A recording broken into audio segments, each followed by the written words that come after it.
You begin to change your thinking from appearances and how things look and how other people view me, okay? Because every time you find yourself upset in life about anything that anyone else has said, what you're really saying is what you think of me is more important than what I think of me, all right? So you change from appearances to what I call quality thinking. Quality. What is the quality of my life, rather than how does it appear to others? Now, do you tell yourself that because my friends don't like me, that means there's something wrong with me? No, that's what you have to learn. That another person's opinion is just that. It's their opinion, and that's all it is.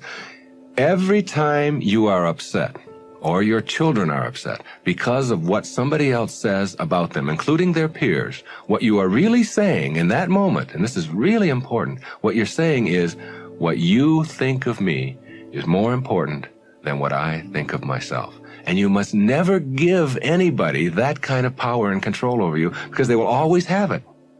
The funny part about approval, for those of you who really want it, now I'm here to tell you that I like approval. I enjoy it. I find it one of the most exciting things in the world. I like it when people read my books. I love it when people applaud. I like it when people tell me nice things and all.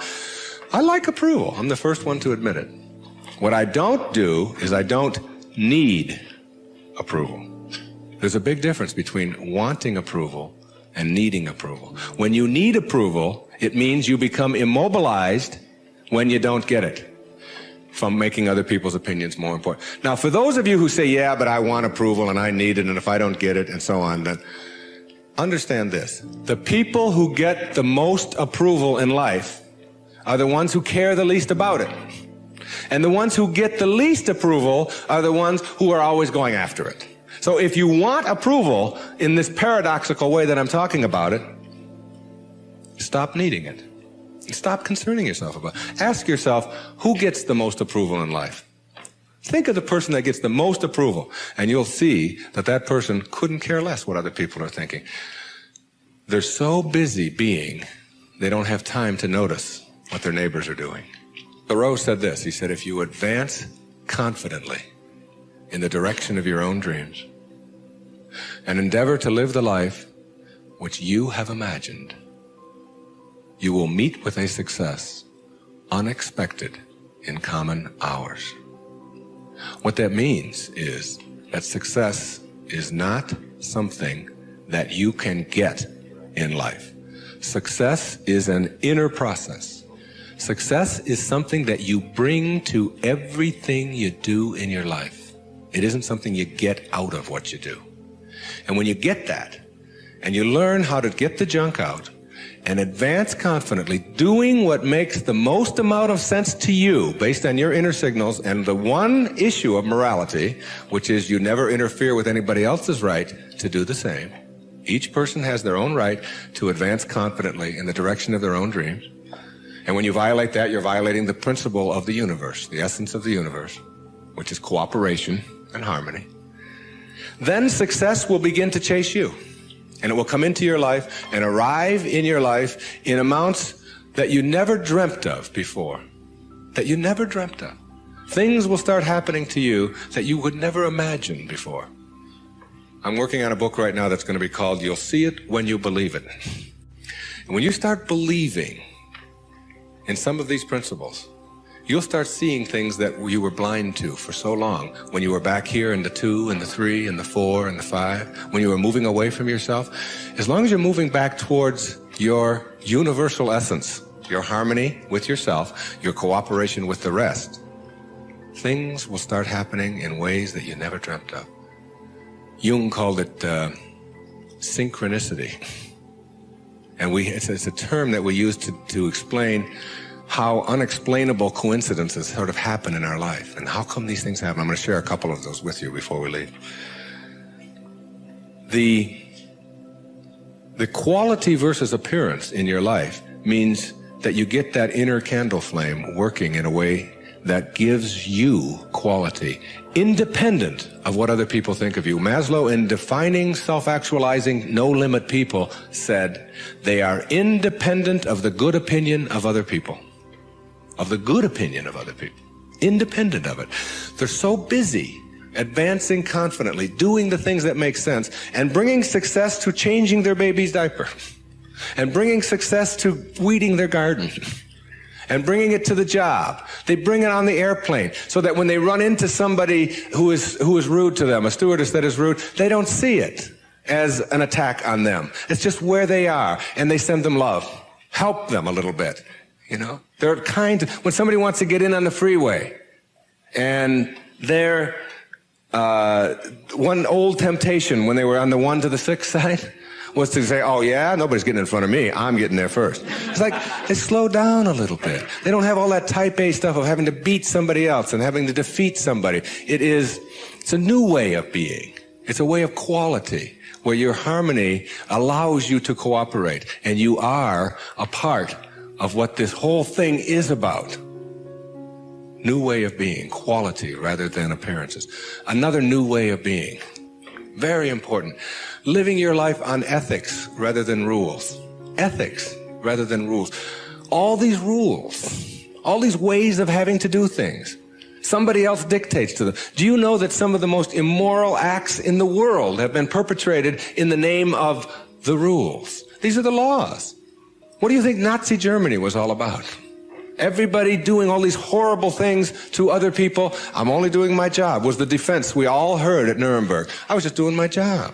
If it's an immoral rule, it's immoral to obey it. And self-actualizing people, as Maslow tells us, have rules inside of them that they could never obey, never disobey, ever.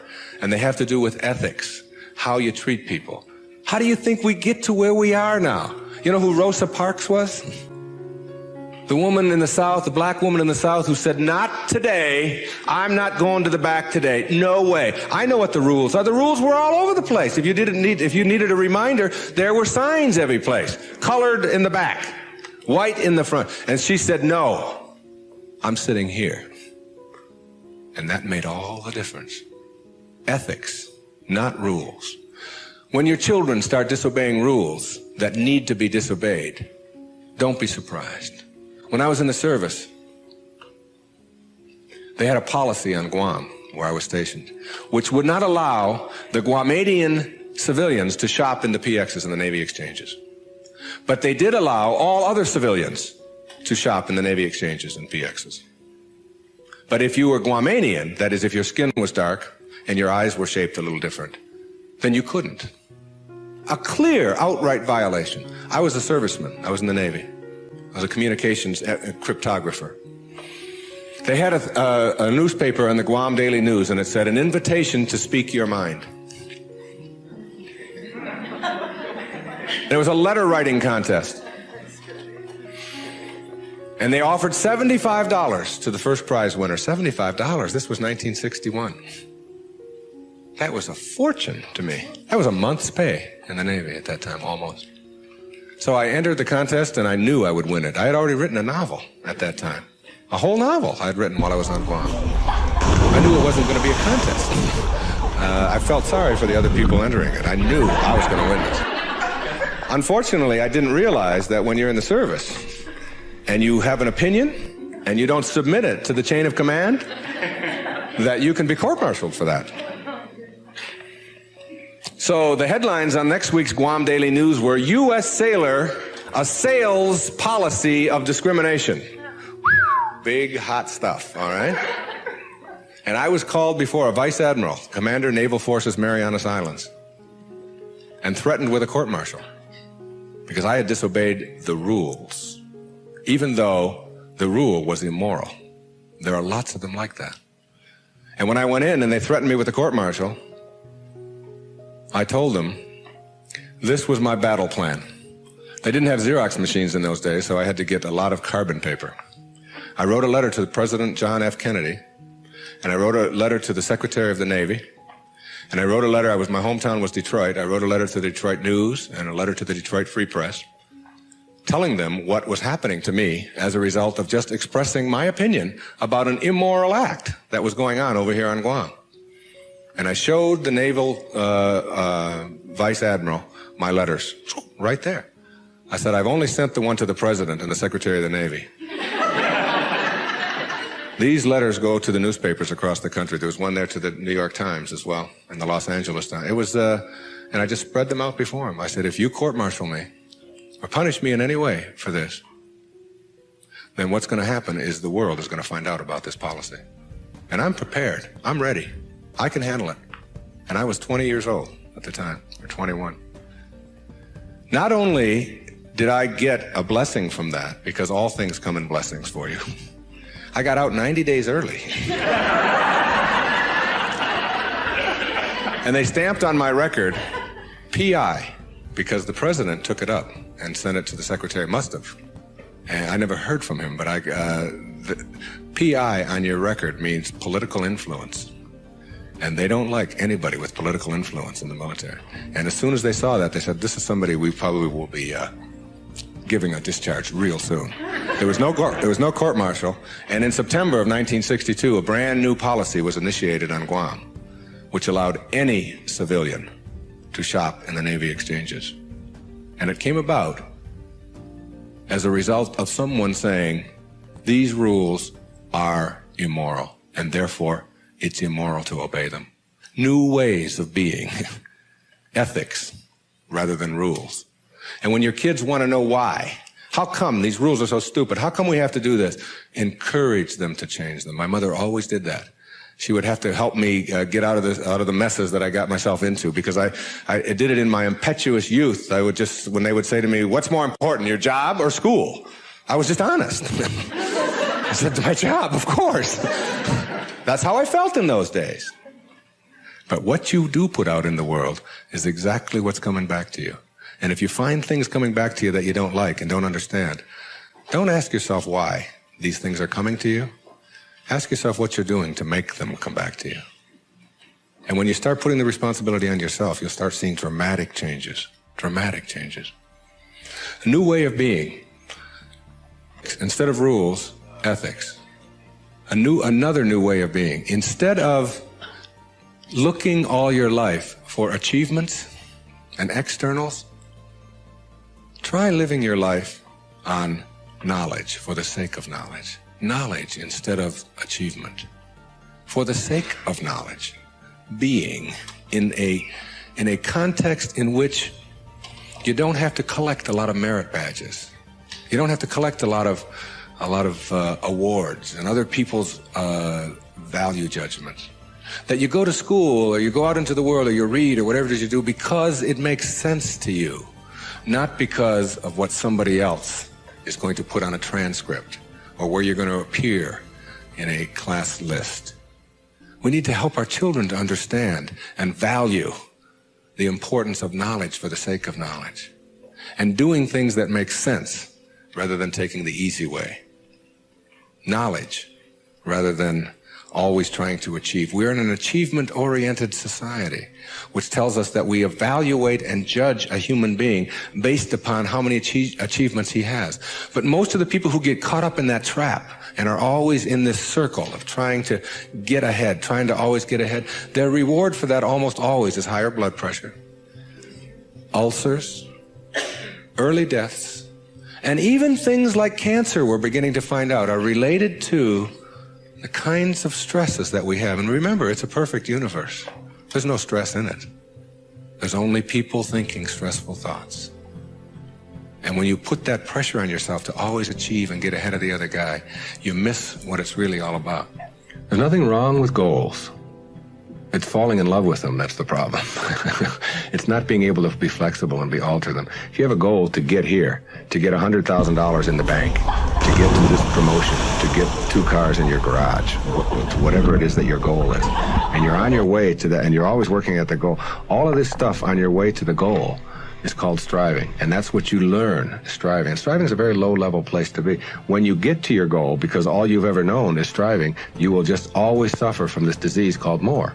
You will just upgrade your goal to $200,000, 4 cars and 2 houses and another wife and a younger one and all of these kinds of things. If you have a goal and you understand that every step along the way is a present moment to enjoy and to live, then the goal won't become any obsession. I don't have any goals in my life. People ask me, where are you going to be 5 years from now? What are you going to be doing? What's next for you? I remember what Lincoln said, who to me was like the greatest person who ever sat in that White House. He said, I never had a policy. He said, I just tried to do what made the greatest amount of sense each and every day of my life as I sat there as the President of the United States. And I think there's something really significant in that you don't have to get it all planned out and follow a certain pattern and do it a certain way. If you just sort of trust your inner instincts and go with that and live each moment, the goal stuff will all take care of itself. But if you're sacrificing and pushing your life aside and suffering on your way to trying to get someplace, you'll never get there. It will always elude you, because once you get there, you'll just have to upgrade it. And that's because that's all you'll know. Nowness is that purest form of sanity, living in this moment and enjoying it. And all the rest of it will sort of work its way out.